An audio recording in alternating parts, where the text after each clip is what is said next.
لیکن دین محمد سے رشتہ نہیں توڑتے.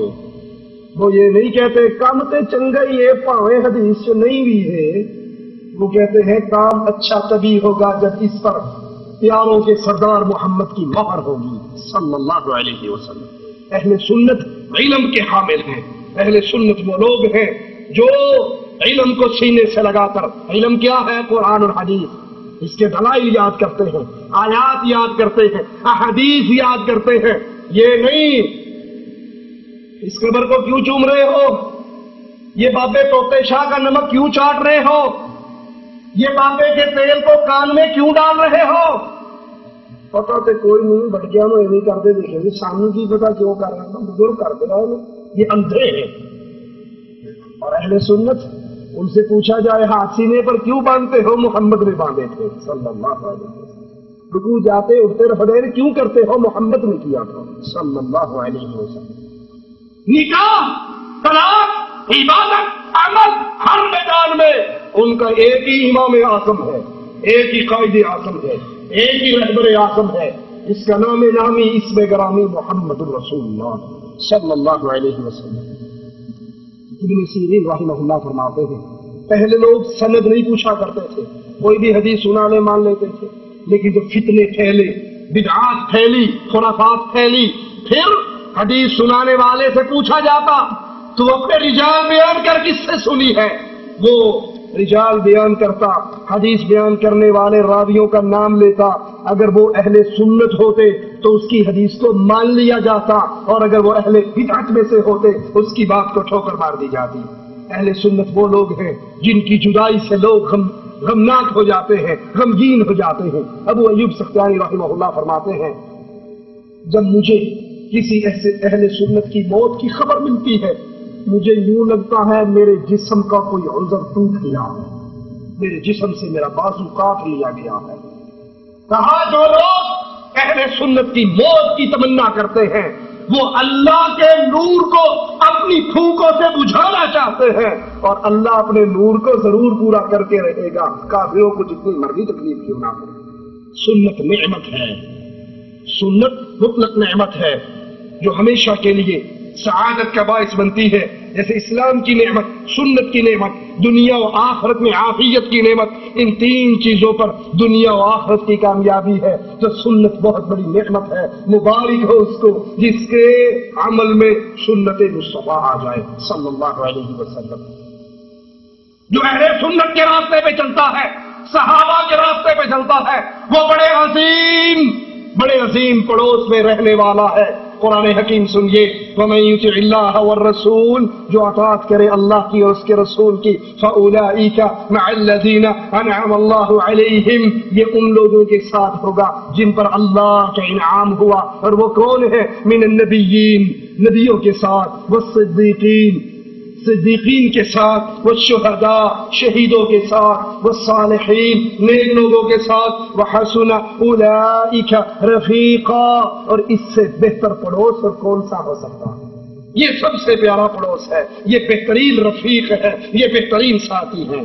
یہ چاروں قسم کے وہ لوگ ہیں جن کو مطلق نعمت ملی ہے. اور آیت میں بھی اسی طرح اشارہ ہے اليوم اکملت لکم دینکم واتممت علیکم نعمتی ورضیت لکم الاسلام دینا. آج تم پہ تمہارا دین پورا ہو گیا، اپنی نعمت کو میں نے پسند کیا، اسلام کو پسند کیا تمہارے لیے، اس دین پر میں راضی ہوا. سیدنا عمر بن عبدالعزیز رحمہ اللہ فرماتے ہیں ایمان کے کچھ حدود و فرائض اور سنن ہے جس نے ان کو مکمل کیا ان کا ایمان مکمل ہے. اسلام اور سنت کی نعمت وہ عظیم نعمت ہے جو خاص مومنوں کے لیے ہے. اسلام اور سنت کی نعمت خاص اہل ایمان اور مومنوں کے لیے ہے، اور اس سنت کی نعمت پر خوشی کا اظہار بھی ہونا چاہیے. قرآن حکیم کی آیت میں غور کیجئے قل بفضل اللہ وبرحمتہ فبذلک فلیفرحوا هو خیر مما یجمعون. آپ کہہ دیجئے بس لوگوں کو اللہ کے اس انعام اور رحمت پر خوش ہونا چاہیے، وہ اس سے بدل جہاں بہتر ہے جس کو لوگ جمع کرتے ہیں. سلف صالحین فرماتے ہیں اس آیت میں فضل، اللہ کا فضل اور اللہ کی رحمت سے مراد اسلام اور سنت ہے. اسلام اور سنت کی محبت جتنی زیادہ دلوں میں اترے گی اتنی زیادہ انسان کو خوشیاں ملے گی، اتنا غم اور دکھ ختم ہوگا، خوف امن میں بدلے گا. سنت کا مقام اپنے سامنے رکھیے. اللہ کا وہ مضبوط قلعہ ہے یہ سنت، جو اس کے اندر داخل ہوا وہ امن میں آ گیا، وہ اس باب اعظم میں داخل ہوا جس میں داخل ہونے کے بعد انسان اللہ تک پہنچ جاتا ہے. سنت کی روشنی قیامت کے چہروں کو منور کرنے کا سبب بنے گی. قرآن حکیم کی آیت پہ غور کیجئے، یوم تبیض وجوہ وتسود وجوہ، قیامت کے دن کچھ لوگوں کے چہرے روشن ہوں گے. اللہ تجھے تیرے پیارے چہرے کا واسطہ ہے، قیامت کے دن ہم جتنے بیٹھے ہیں مولا، ہم سب کے چہروں کو روشن کر کے اپنی جنت الفردوس میں داخل فرما دینا. ہمیں ان بد نصیبوں میں شامل نہ کرنا جن کے چہرے سیاہ ہونے کے بعد جن کو جہنم کا ایندھن بنا دیا جائے گا. اپنی رحمت سے، اپنے فضل سے، اپنے کرم سے ہم گناہوں میں لپٹے ہوئے پاپی ہیں مولا، لیکن تیری توحید کو مانتے ہیں، تیرے مصطفیٰ کی سنت کو مانتے ہیں. ہمارے چہروں کو روشن فرمانا. ابن عباس رضی اللہ عنہما فرماتے ہیں جن کے چہرے قیامت کے دن سفید ہوں گے ان سے مراد اہل سنت والجماعت ہے، جن کے چہرے سیاہ ہوں گے ان سے مراد اہل بدعت ہے. سنت حیات اور نور ہے جس سے بندے کو سعادت اور ہدایت ملتی ہے. قرآن حکیم کی آیت پہ غور کیجئے، أَوَمَنْ كَانَ مَيْتًا فَأَحْيَيْنَاهُ وَجَعَلْنَا لَهُ نُورًا يَمْشِي بِهِ فِي النَّاسِ. اللہ اکبر. اس آیت کو سنیے، اس کے ترجمے کو اپنے دل میں اتاریے، اور پھر مبارک ہو تم کو جنہوں نے سنت کے نور سے اپنے ایمان عقیدے کو روشن کر رکھا ہے. ایسا شخص جو پہلے مردہ تھا، پھر ہم نے اس کو زندہ کر دیا اور ہم نے اس کو ایسا نور دیا جس کو یہ لے پھرتا ہے. نور یمشی بہ فی الناس کمن مثلہ فی الظلمات لیس بخارج منها کذالک زین للکافرین ما كانوا یعملون. کہ ایسا شخص اس کی طرح ہو سکتا ہے جو تاریکیوں سے نکل ہی نہیں پاتا. اسی طرح کافروں کے ان کے اعمال، کافروں کو ان کے اعمال خوشنما معلوم ہوا کرتے ہیں. اہل سنت کا دل روشن ہوا کرتا ہے، زندہ ہوا کرتا ہے. اللہ تعالیٰ نے اپنی کتاب میں حیات اور نور کا ذکر کئی مقام پر کیا اور اس کو اہل ایمان کی صفت بیان کیا.